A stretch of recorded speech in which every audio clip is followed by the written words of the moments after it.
That's right, more than one.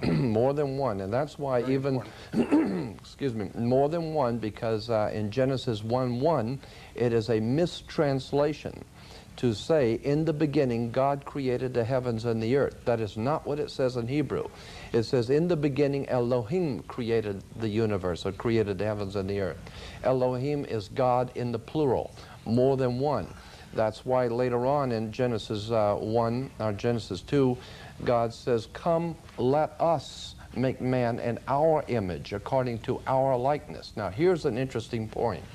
The rabbis that I have talked with say that there are two different ways to understand that scripture that says in Genesis 2, God said, come, let us make man in our image according to our likeness.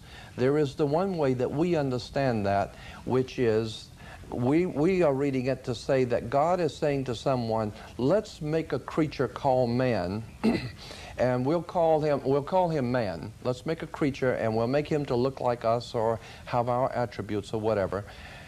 Or it could be saying, and the rabbis believe it is actually saying, the emphasis should be on different words. Come, let us make man in our image, according to our likeness, implying that man's already here, but for being so great, he's not that great.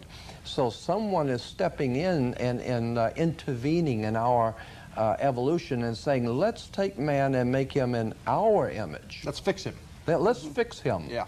Because right now he's progressing, but it's going to take him another 1,000,000 years to figure out what's going on. Why don't we take a male and a female, take them over and do something with them genetically, put them in an area, because the Bible does not say that God created man in the Garden of Eden. It says the gods created man and put him into the garden. And when they left the garden, they left and found people out there. It says so in the Bible, okay? Right. Yeah. There were, all around the garden were people.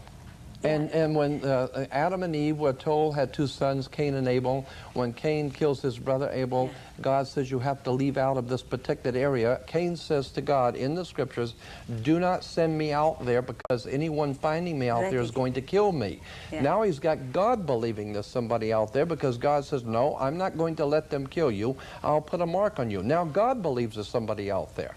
The point is that there must have been people out already there, but not as highly developed and not highly evolved, so that it would be reasonable if you took a caveman or a Neanderthal race of people and took two out, and then through some sort of a high technology genetically changed them and evolved them quickly, and then send you back out into a Neanderthal civilization.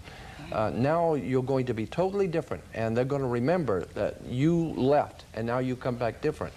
It all smacks of something else that's in the Bible that we haven't been told. So